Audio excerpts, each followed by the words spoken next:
Hello masters runners, over 50s. Today I'm going to talk about my absolute favourite session, especially as a master, which is the progression run. And as a 5k specialist, I will do this session between 10 and 16k, obviously longer as I nearer my race season. However, you can do this session 6k, 8k, even up to about an hour and a half. It just depends on what distance you're training for, and as long as you get your pacing right for the session in relation to the race you're training for. So, as always, have a good warm-up. I do mine from home at first, so I start off my drills and my plyometrics, and drills and plies, do them before every session. Easy, hard, it doesn't matter. Just do them and get into that habit of doing these, because as we age, they become more and more important to us. Then I'll get out the door and I'll do a 3 to 4k road warm-up at around 4:50 to 5 minute k pace. Then once I get to my start point of my 10k, if I feel I need a bit more priming, or let's say warming up or loosening up, I'll do 5 strides, then stop my watch, save it, so I start from scratch with a brand new session on the Garmin watch for the 10k. So the progression run, 10k, a lot of you may have heard of it before. A lot of coaches may do different breakdowns of this session, but my all-time favourite is where I combined a tempo run and the lactate threshold run. So to start off, I'll start with the tempo because it's the slowest and the easiest one of the two. So I'll get into my tempo run. For those of you that run pace, which I advise not to on this session, however, if you do run pace and either you've got a flat course or you know your elevation offsets if it's undulating, then try and be around 30 to 45 seconds slower per kilometre than your K splits for a 5k race. Yes, the youngsters go a bit quicker if you read the magazines and on YouTube and everything else, but you're not young, you're older, so you know, act your age, as I keep saying. And if you want to do it on heart rate, which I advise you that you do, for your tempo run, try and be in the zone of 80 to 88% of your maximum heart rate, and you should be fine. Obviously, this first part of the progression run isn't to be that hard. You're at a good stride length, you kind of focus on technique and you focus on feeling good, but you're not at the workhorse end or half of this session yet. So after 5k of tempo running, you shouldn't feel too fatigued. You should feel pretty much raring to go for the harder bit. And you can either roll straight into the lactate threshold or have a break, a few minutes, go to the loo, adapt your clothing, have a drink. It doesn't make that much difference, really, to be honest. So after your 5k tempo, you're into your second half of this session, which is a 5k lactate threshold. And if you are a pace person, and as I mentioned on the tempo run a few minutes ago, try and be about, well, drop your pace or up your pace about 10 to 15 seconds from your tempo pace. However, for lactate threshold, you're going to be better off trying to work out your heart rate zones. So for heart rate, for your lactate threshold, you need to be between 88 and 96, 95 of your maximum heart rate. It is a tough session, and some people will find it a lot tougher because you'll have much higher lactate thresholds. So some people might have to go up to as high as high 90s, 98% of max heart rate to get into your lactate zone. If you know your lactate zones, and if you're lucky enough to do lactate lab tests. But the heart rate zone I've just given you should put you in that kind of zone to make the session benefit for you. So On this second part, you've upped the pace. Your focus moves from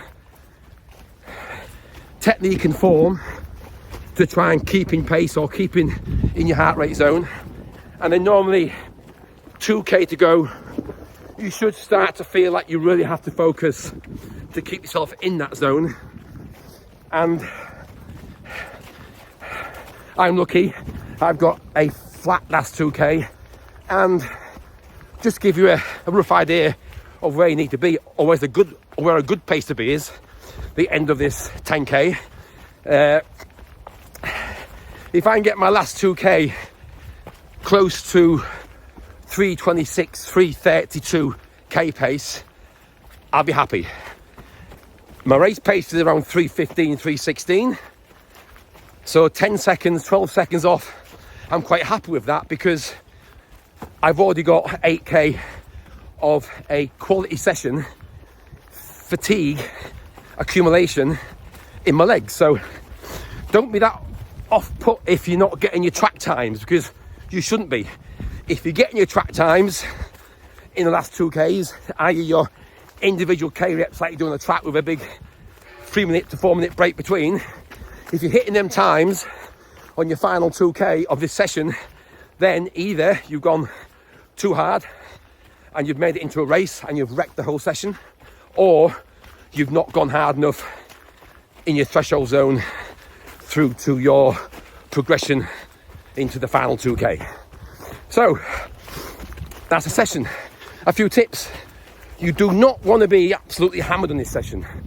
You need to be think about when you've had your big race of the year. You've got a PB and you're on the floor for 5 minutes recovering. You don't need that. If you have, then again, you wreck the session. You need to be pretty tired, maybe a bit bent over for a minute, getting your breath back. But if you've hit this session right and you've hit your lactate threshold, the lactate accumulation that you've just accumulated during that break from finishing to starting your warm down, that should have converted to muscle glycogen, and you should feel a kind of spring in your step on your warm down. Where compare it to your PB race of the year, where you're on the floor for 5 minutes. Normally you can't warm down, your legs are hammered. Me too, you know. However, that's okay for race, but it's not okay for this session if you want to get the stimuli and the adaptation that this session gives you. So be aware, and be aware of that feeling, that post-session feeling. And if you have that, you've nailed it. You have nailed this session.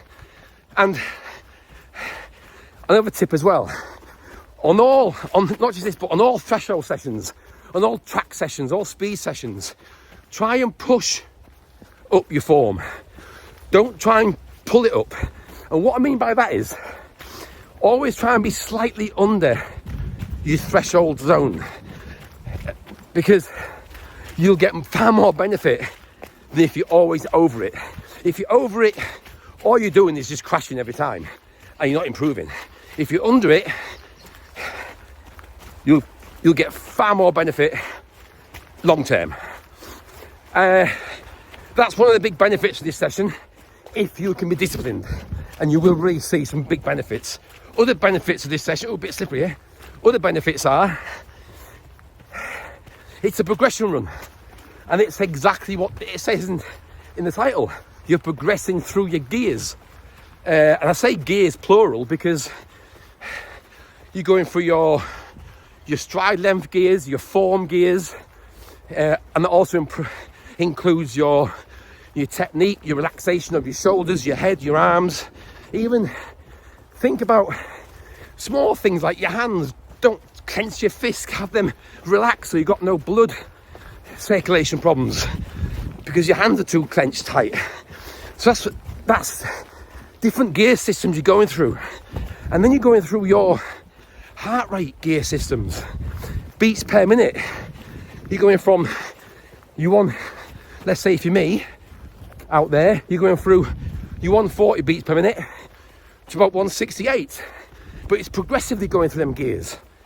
And Another gear system that we go through on this session, which I find, one, fascinating, and two, gives me great, it makes me look forward to this session a lot more, because it's not like death from the beginning. It's kind of like you ease into it, if you know what I mean.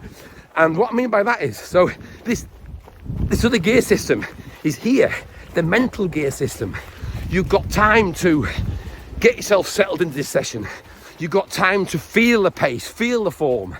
And then you know that when you start digging deep and the hard bit comes, you know you haven't got long to go. But it's a fantastic session. And also, it's a great session for if you get back from a hard day's work.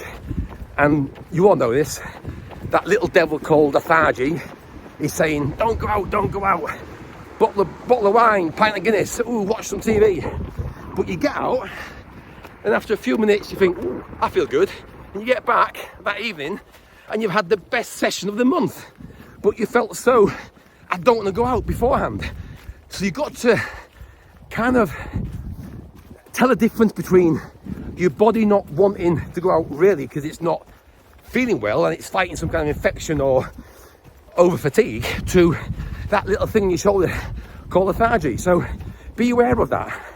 And however, on the flip side of that coin, you know, this session, because you've got the 5k warm-up part of this session. Oops, doggy in the runner, hello. Because you've got the 5k tempo part of this session before you go really hard, it might be at the 4k or 3k point, your body is saying to you, stop. It's not right for today. I'm not feeling well. I want to go home. And if you're getting them signs after 3 or 4k warm-up and the 3 or 4k part of your tempo, if you're still getting them signs, listen to them. Okay? I might sound a bit contradictory here, but no, it's a fine line from being lazy or can't be bothered to your body really saying, I want a break. So try and learn that. And I'll say it on many videos. If you're watching this video now, I hope you're over 50. So no one knows your body better than you do. Learn it more. So that's the progression run. I hope it's made sense. There's a lot more to it, but I don't want to talk for too long. But stick in the comments down below and I'll get back to you as soon as I can. And enjoy it and try it and do it for the winter. Great winter session. And another tip as well, don't do it on trails. Try and do it on road, hard surfaces, so you've got a continuum. You've got the same kind of like hard standing throughout the winter. And if it is icy or black ice, then don't do it. You know, you're better off missing a session if it's icy than falling over and being out the whole winter. And while I'm on that point as well, all your training, please make it adaptive. What I mean by that is, it's good to stick to a program, it is. However, just because the program is saying today you've got to run hard and your body's not having it, then don't do it. Save that for another day. Okay, masters, over 50s, enjoy the session and let me know how you get on. Bye for now.